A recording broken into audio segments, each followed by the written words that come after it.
Hi everyone. अब हम लोग वेक्टर में लीनियर डिपेंडेंसी और लीनियर इंडिपेंडेंसी की बात करेंगे। हम लोग देखेंगे कि एक ही वेक्टर स्पेस के कुछ वेक्टर जो लीनियरली डिपेंड कर जाएंगे, कुछ इंडिपेंडेंट होंगे। Case one, when two vectors u and v are given, two vectors u and v linearly dependent कहे जाएंगे अगर कोई नॉन जीरो स्केलर मिल जाए के such that u is k times v, then u and v are linearly dependent, otherwise linearly independent. It means what? Two vector u and v are linearly dependent if there is a non-zero scalar k and this scalar belongs to given field. तो ये field है f का member ये होना चाहिए k। तो depend करने का मतलब कि एक स्केलर मिलना चाहिए। मीन्स जैसे अगर आप स्टूडेंट लाइफ में हैं तो आप पेरेंट्स पे डिपेंड करते हैं। एक बड़ा ही पुराना गाना था कि बंधे एक डोरी से कि हम तुम चोरी से, तो उसमें डोर जो है वो के का काम करती है, वही बांधती है दोनों को। तो दो बंधे हैं u एंड v, यहाँ पे किससे रिलेट हो रहे हैं? k से। फिर k इज नॉन जीरो। बंधे एक डोरी से अगर वो डोर टूट जाए तो इंडिपेंडेंट हो जाएंगे। Otherwise for example this v equal to r2 over r, here field is r. If we take two vector u and v as 1 1 and 1 2, then we see that there is no small k belonging to r such that u is k times v. For if it exists, then 1 1 is k times 1 2, and this implies 1 1 is k comma 2k, and this implies k is 1 and k is half, which is inconsistent. Hence 1 1 and 1 2 are linearly independent. Now r over r, r over q. Now we will take a case where r over r. So r over r, here v is r, f is r. If you choose any v, that is v belonging to r, then there is k belonging to f. F is r here, such that v is k times u. Then we have linearly dependent. Means any two, we can say that any two non-zero vector of r.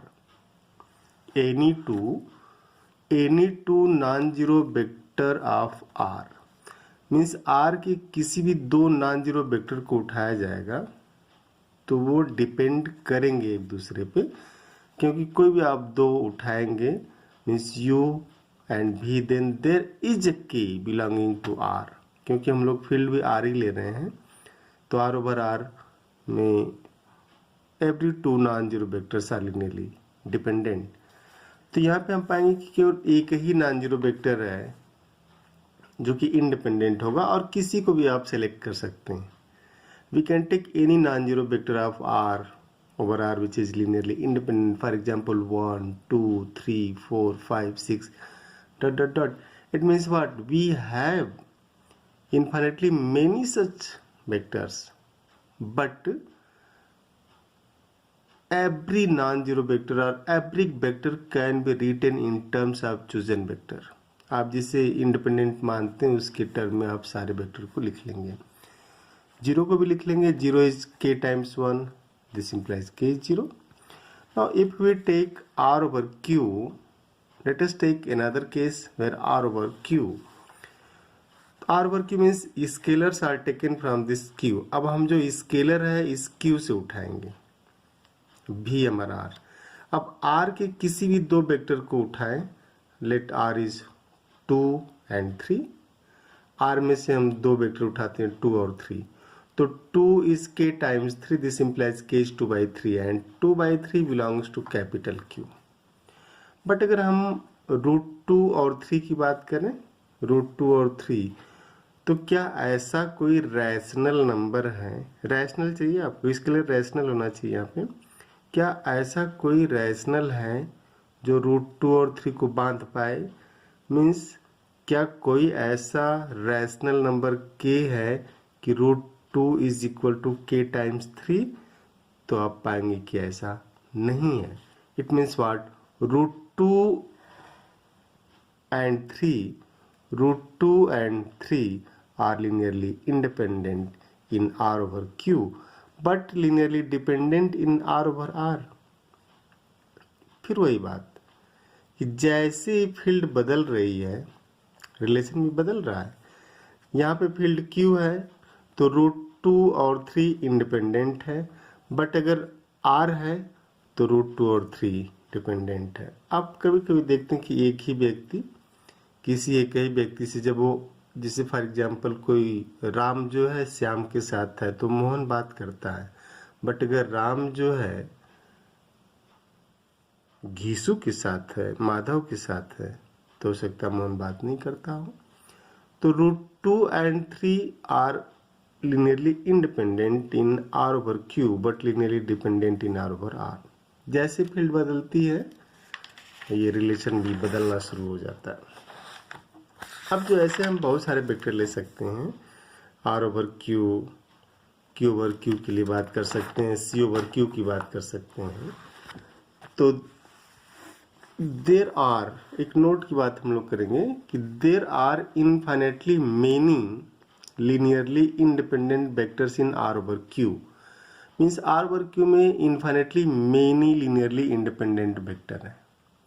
और vector आप ले सकते हैं √2, √3, √2, 1, √2 पाई ई, ऐसे बहुत सारे vector हो जाएंगे।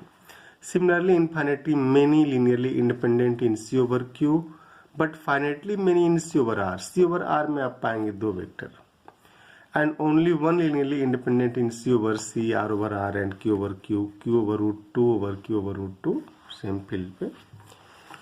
Now case 2, when more than two vectors are given, then what to do? If more than two vectors are given, then we use echelon form of matrices, also known as echelon form of matrices। अब अगर हमारा vector Rn का member हो, means उसे n tuple में आप लिख रहे हैं, तो ऐसे जितने भी वेक्टर दिए जाएं, जैसे u equal to α1 α2 dot dot dot alpha n, b is equal to β1 β2 dot dot dot beta n, w is γ1 γ2 dot dot dot gamma n element of Rn। तो पहला काम करते हैं, अब इनको चेक करना है कि लिनियरली डिपेंडेंट है कि इंडिपेंडेंट है। तो पहला काम ये करना है कि इसे मैट्रिक्स फॉर्म में लिखना है। और मैट्रिक्स फॉर्म में हम लोग इस तरीके से लिखते हैं कि a α1 α2 dot dot alpha n, β1 β2 beta n, γ1 γ2 gamma n। अब इसमें echelon form of matrices use होता है, और वो है क्या, इसके लिए स्टेप 1 है कि select first non zero element of first row and make all entry zero. फिर से देखिएगा, select first non-zero element of first row and make all entries zero below that। Now go to step 2, go to second row and do the same चीज। आप second row में आइए, आप जो non zero है उसके पास जाएंगे, उसके नीचे सबको जीरो करेंगे, रिपीट टिल एंड। आप अंतिम रो तक इसको रिपीट करेंगे। कंक्लूजन क्या है, if any row is fully zero then vector corresponding to that row depends on the rest vectors. Means echelon form लगाने पर अगर मैट्रिक्स में कोई एक रो जीरो चली जाती है तो उस रो के करेस्पॉन्डिंग जो वेक्टर होगा बाकी पे डिपेंड करेगा। लेकिन अगर ऐसा एक से ज़्यादा रो हो जाता है तो फिर उस केस में जितने रोज जीरो जाएंगे उन सभी के करेस्पॉन्डिंग वेक्टर जो रिमेनिंग नॉन जीरो रोज है उस पर डिपेंड कर जाएंगे। Means we can write it as a linear combination of remaining vectors and number of non zero rows in echelon form of matrices gives number of linearly independent vector. तो अब जितने भी इचलेन form लगाने के बाद जितना नॉन जीरो रोज बचा है वही number of linearly independent vector को बताएगा। और इसके लिए हम लोग एग्जाम्पल ले सकते हैं। फॉर एग्जाम्पल जैसे लिया कि R3 में 1 2 3 1 2 4 1 3 5, R4 में 1 2 3 4 1 0 2 4 1 4 2 3 1 1 1 0 0 1। R5 ले लिया 1 2 3 4 5 1 1 1 1 1 सारी एंट्री 1 1 2 0 2 0 2। फिर इसे आप मैट्रिक्स में लिख करके इसलेन फॉर्म यूज कर सकते हैं। तो thank you, see you next class.